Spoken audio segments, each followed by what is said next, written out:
Have you ever found yourself thinking, we're still having sex, so why do I still feel disconnected? Or perhaps we love each other, but somehow we don't feel close anymore.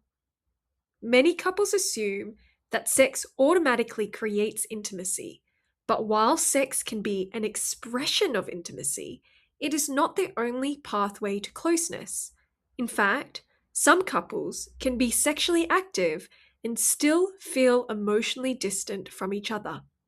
So, why doesn't sex always make us feel close? Hello, and welcome to Ask a Sex Therapist, a space where we explore sexuality, intimacy, relationships, and sexual well-being with curiosity, compassion, and evidence-based understanding. I'm Justine Gilliland, a sex therapist and counselor, and in today's episode, we're exploring the question, why doesn't sex make us feel close anymore? The short answer is that sex is only one form of connection. When a relationship relies on sex as the primary channel for emotional expression, reassurance, tension reduction, or self-worth, other forms of intimacy can quietly erode. The relationship may appear sexually active, yet emotionally undernourished. Likewise, physical and sexual intimacy can begin to erode because there is not enough breadth and depth in relational connection to support desire. To explore this idea, I'd like to introduce a framework I developed called the 5 Gears of Connection, based on multiple different relationship theories. As context, I encourage you to explore my blog post on the 5 Gears of Touch, which focuses on physical and sexual intimacy. The 5 Gears of Touch framework was developed by renowned sex therapist Barry McCarthy, and it supports couples in deepening their physical and sexual intimacy beyond an intercourse or nothing mindset.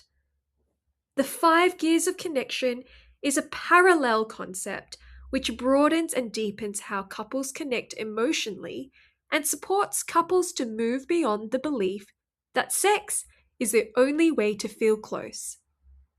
If sexual intimacy is a language, emotional connection is the atmosphere in which that language is spoken. Relational connection, like touch, exists on a spectrum. Every gear has value. Not every moment needs to reach 5th gear. And relationships thrive when couples can move fluidly between these gears and enrich those gears that are present in the relationship. So, what are the 5 gears of connection? The 5 Gears of Connection explore different layers of relational intimacy. Each one stands on its own as meaningful. At the same time, when a relationship regularly engages multiple gears, emotional resilience and relational intimacy deepen. This in turn can enhance sexual intimacy, moving it beyond sexual activity to intimacy. Regardless of the gear, foundational to intimacy are the principles of honesty, safety, trust, and vulnerability. Without a commitment to these underpinning values, true intimacy cannot occur. The first gear, co-directors. This is the baseline gear required to manage a shared life.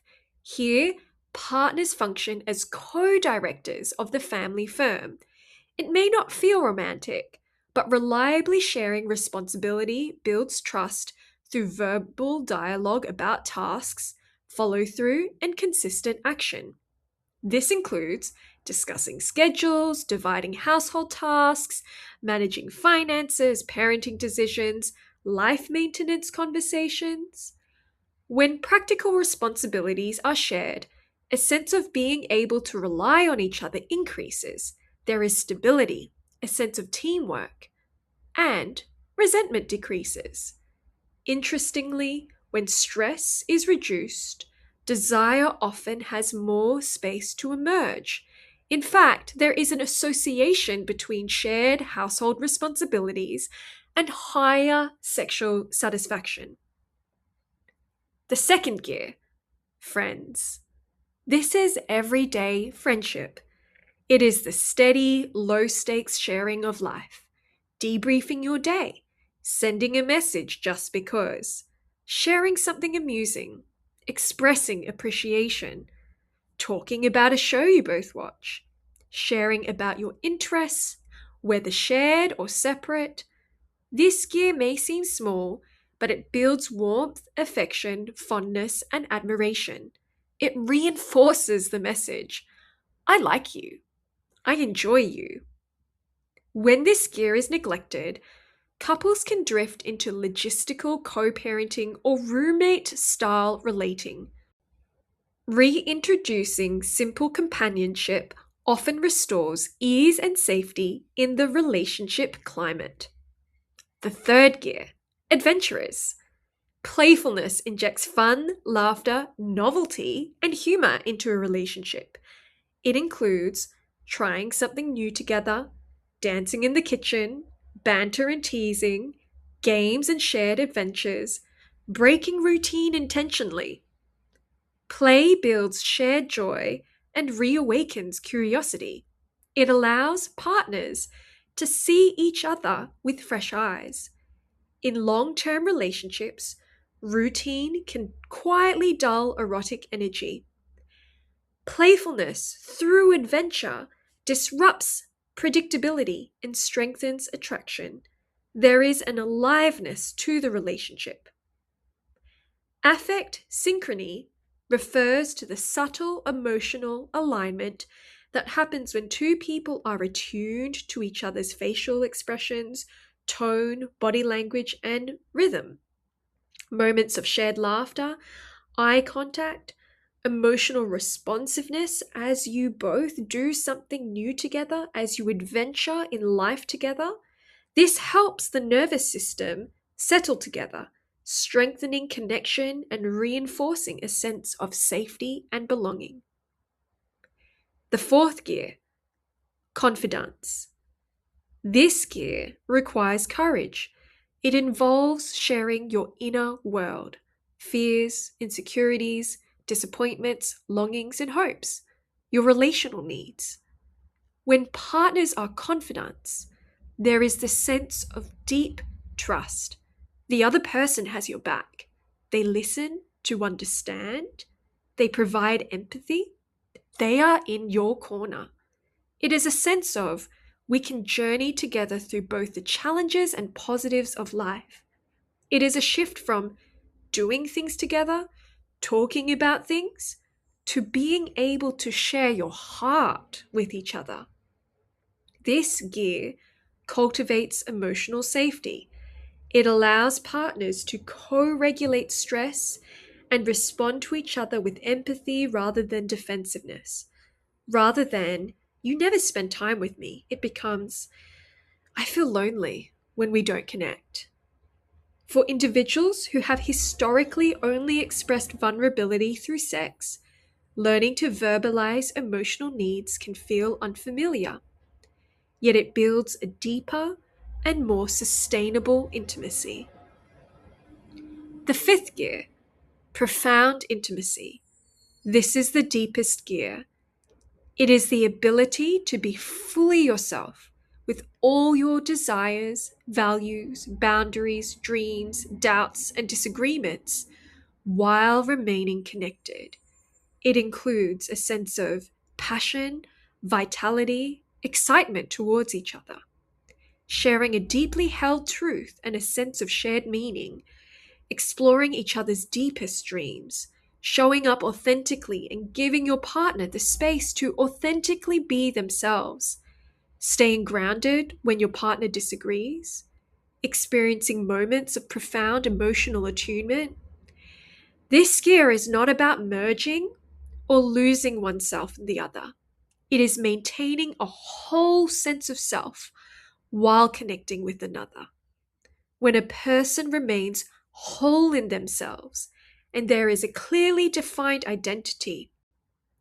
This cultivates a space to be drawn towards the other in passion, curiosity, and desire. It is about authenticity within connection. When partners know they can reveal their truest selves, strengths and weaknesses alike, have the space to be their healthy, authentic self, and still be loved, intimacy becomes expansive rather than fragile. So, with this analogy of gears, think of it like driving. Most everyday driving tends to happen in lower gears. Steady, responsive, adaptable. If you try to start a car in fifth gear, the engine stalls. If a relationship relies solely on intercourse or profound emotional moments to feel connected, it bypasses the foundational gears that sustain closeness. When practical teamwork, companionship, playfulness, and vulnerability are active, deeper intimacy becomes a natural flow rather than a pressured goal. At the same time, it is not realistic or sustainable to always find yourself in fifth gear. You will not always have moments that are profound. Connection is not a single destination. It is a dynamic system. So why doesn't sex make us feel close anymore? Because sex is only one gear of connection. When the relationship becomes undernourished in the other gears, sex can begin carrying more emotional weight than it was ever designed to carry. Many people seek sex, hoping it will create connection, reassurance, comfort, validation, belonging, or emotional closeness. While sex can certainly contribute to those experiences, it is not designed to carry the entire burden of intimacy on its own. The strongest relationships are not necessarily those that spend the most time in fifth gear. They are the relationships that can move flexibly between all five gears. So here are some practical steps you can try. Identify your default gears. Which gears are strongest in your relationship? Which are underused? Strengthen the lower gears. If you feel emotionally disconnected or sex has become the primary way of feeling close, try intentionally focusing on gears 2 and 3 for a week. Remove the pressure of escalation. Expand your menu of interaction in each gear. For each gear, list specific ways and new ways you can connect. Perhaps there are things you would like to talk about or share that you have not created the opportunity to. How sex and relationship therapy can help. Many couples enter therapy believing their issue is low desire or not enough sex. Often the deeper issue is an imbalance in the gears of connection. Sex therapy provides space to explore how you each experience closeness, whether sex has become a substitute for emotional expression, what blocks connection, such as stress, resentment, shame, or avoidance, how to rebuild emotional intimacy alongside physical intimacy, how to reduce pressure-driven patterns. When emotional connection expands, sexual intimacy often becomes more relaxed, responsive, and mutually satisfying. Thank you for listening to Ask a Sex Therapist. This podcast is a space where I'll be exploring common questions and themes that arise in my work around sexuality, intimacy, relationships, and sexual well-being. Topics that many people quietly struggle with, but rarely talk about openly. If you'd like to learn more, explore related blogs, or inquire about online sex therapy across Australia, you can visit my website at wellbeingcounsellor.com.au. You can also subscribe for future conversations about sexuality, intimacy, relationships, and emotional well-being.